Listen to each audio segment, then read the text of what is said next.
Good morning, good afternoon, and good evening, wherever you are in the world of rugby. My name is Hendrik Fourie. This is the 15 Rugby Podcast. Right, so as usual, we have so many things to talk about.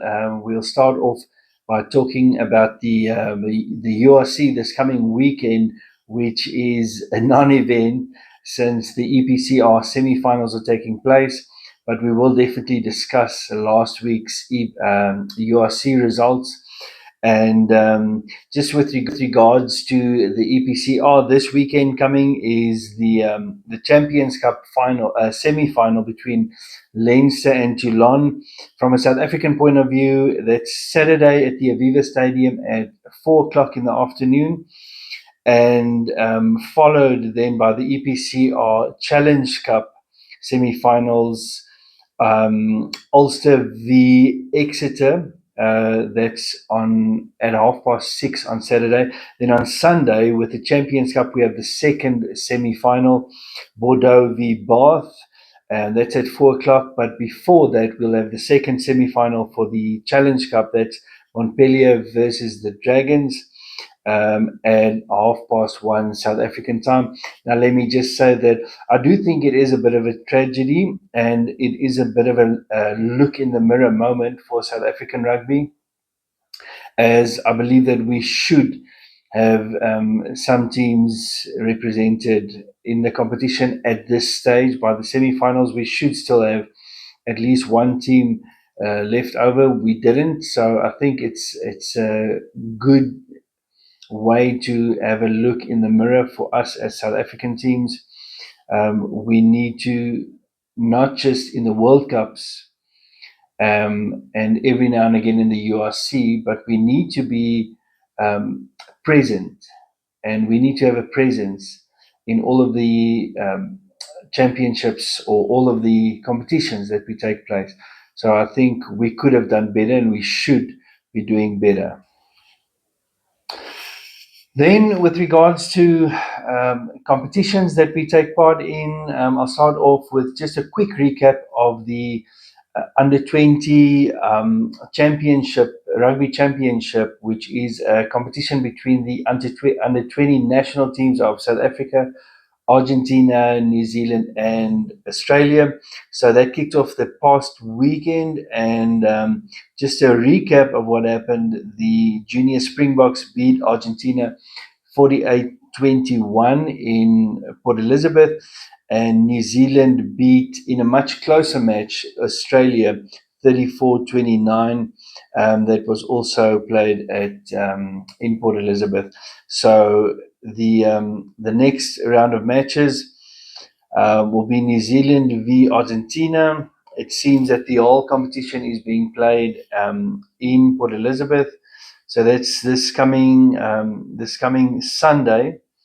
New Zealand v Argentina, and the Junior Springboks v Australia on Sunday. Those two matches are 2 o'clock and 4:10, respectively. So we wish the Junior Boks all the best in that competition. Then moving on to the SA Under 23 Cup, where we've got the URC teams, Under 23 teams, playing a round robin competition against each other. And just a quick recap: at this stage, the Lions Under 23 squad unbeaten after 4 matches, and they're standing at 20 league points, followed by the Vodacom Bulls at 12 points, the DHL Stormers 10, and the Hollywood Bed Sharks only on 1 with 0 games won so far. And if we just look at last weekend's results, the Stormers beat the Sharks 41-7. The Lions beat the Bulls 49-31. And this does not bode well for the Sharks. The senior team hasn't been doing well. The under 23s are not doing well. So I think lots to be discussed there. Then, with regards to the fixtures, this coming Saturday, it will be the Hollywood Bet Sharks under 23s, the Vodacom Bulls, and that will be in Durban at Kings Park, 1:30. And seeing as we don't have URC rugby this weekend, there might be some matches to watch if they are televised. I hope they are. And on at 2 o'clock, it's the Stormers versus the Lions under 23, and that will be played at the High Performance Centre in Belleville in Cape Town. So if you're in the area, I think that's sort of taking the game to the people. Go and support these guys, whether you're Lions or Stormers supporters. Go and support these younger squads.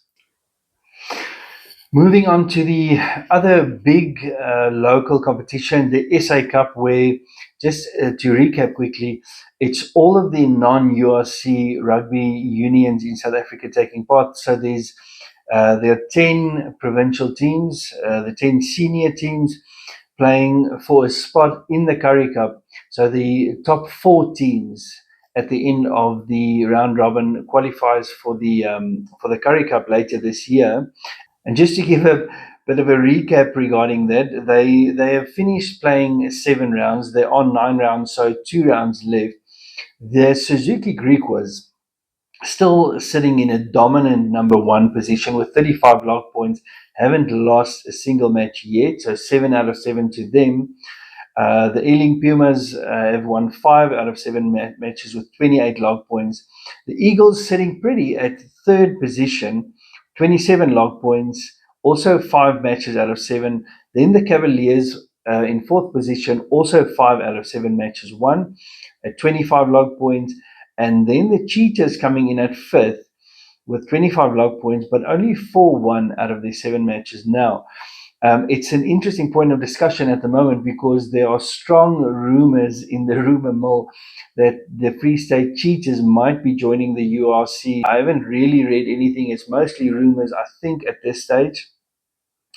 But if the Cheetahs are incorporated into the URC, then I do suspect a lot of the smaller unions would have reason to be unhappy about that, seen as teams like the Griquas, Pumas, Cavaliers, especially, and of late the Eagles, seem to be doing much better with much smaller budgets, it does seem.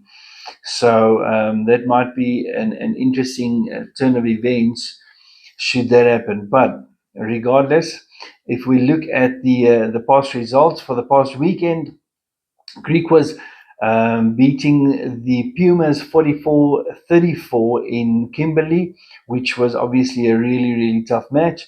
The Falker came up with a big surprise of the weekend, beating the Cheetahs 43-36 in Kempton Park. So, way to go for my hometown's people at the Barnard Stadium in Kempton Park.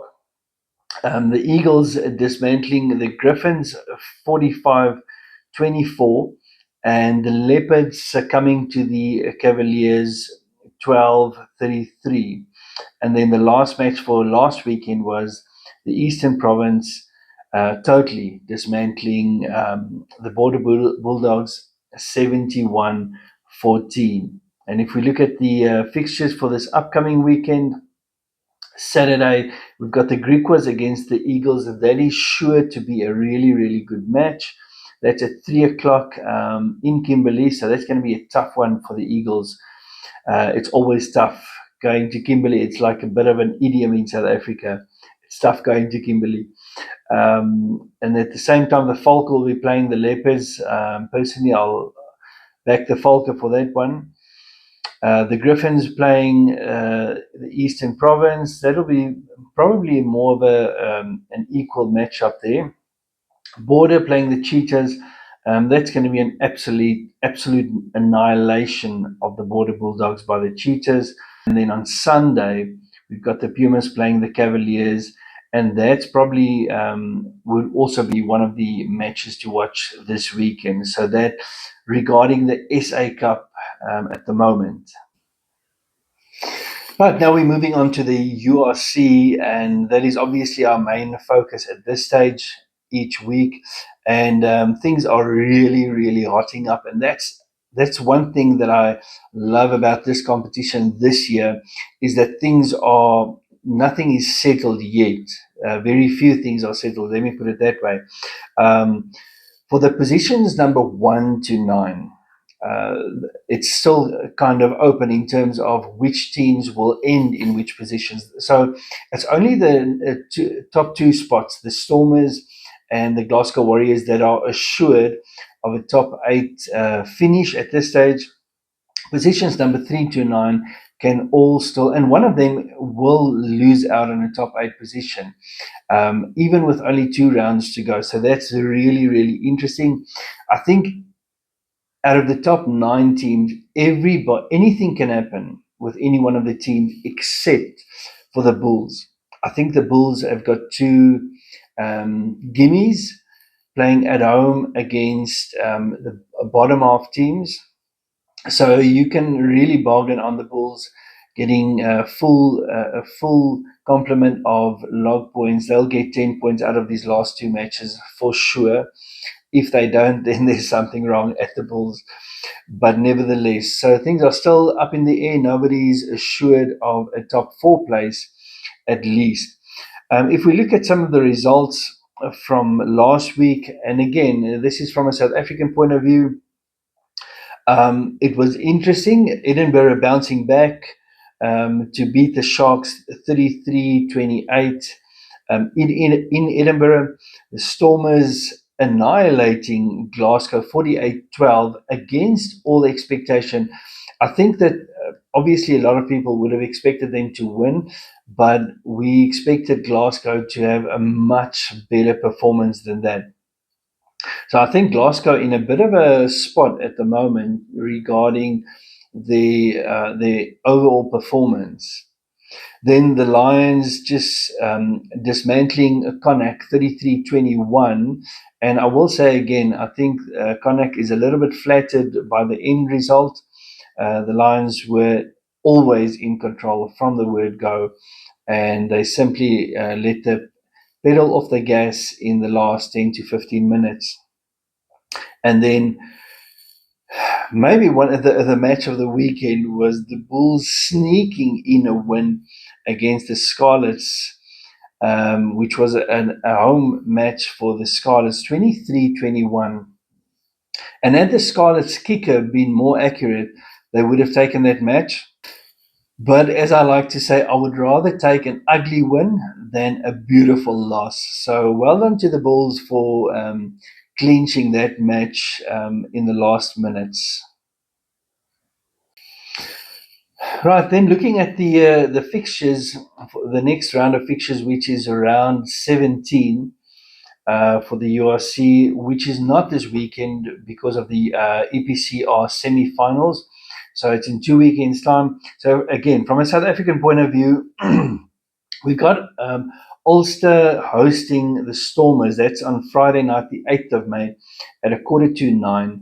And I think it's going to depend on which Stormers team pitch up for that match. I think it might be a potential hurdle for the Stormers if they don't really pitch up and play positive rugby like they did against Glasgow. I think they're on the up at the moment. Could possibly sneak it in, but I don't even want to venture to say what I think the outcome is going to be there. I just think it's going to be a really interesting match to watch. On the Saturday, the 9th of May at 1:45, we've got the Bulls v Zebra. And that should be a pretty comfortable win for the Bulls there. At 4 o'clock on Saturday, we've got the Sharks v Benetton. I think purely for because it's a home game for the Sharks will take it. I think they need to find their rhythm somewhere along the line. Maybe it will be against Benetton. I will give this game to the Sharks with around 10 points to take that. And then on Saturday at 6:30 South African time, the Lions travel to play Leinster, which will be an interesting match. The Lions is without a doubt the form team at the moment in the URC. They're consistent. Their team are relatively without injuries. The depth is not bad at the moment. Whereas Leinster had a bit of a trip up against Benetton last weekend. Leinster then also obviously playing in the in the EPCR semi-finals this coming weekend. So it's gonna, by the time that they play the Lions, even though it's a home match for Leinster, it's gonna be four tough matches in a row for Leinster. And coming off of their loss against Benetton, it might be an interesting match. The Lions also have something to prove in the sense that they haven't been traveling well overseas in the URC mostly. So it's a psychological hurdle for the Lions to get over and to show that they can actually travel. If they make it to the quarterfinals and semifinals, if they've got to travel, whether they can go and win convincingly, and more importantly, keep their form. So that would be the last URC match on that Saturday from a South African point of view.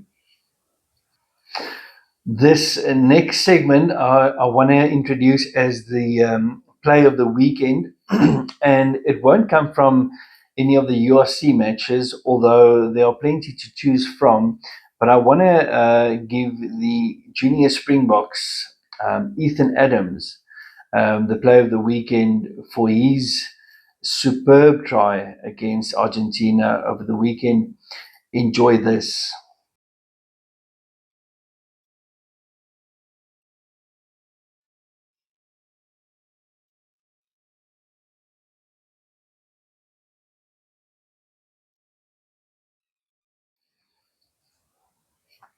Right, then lastly, this segment, which I really enjoy because I enjoy knowing the laws, is called the obscure law section. And it's something that a lot of people are not aware of. And I've come to realize that even some of the professional players are not aware of how this law works. And it's the free kick law from a marked catch in the 22, or a free kick, a clean catch. So let me just read the law as it's stated in the World Rugby Laws, Law 20.6. As soon as the kicker, so once the catcher, once the defender has caught the ball, play stops. It's dead ball. And then usually you would wait for his team to fall back, and you would see that the players very often put the ball down. But here's what happens after that, and it's quite interesting.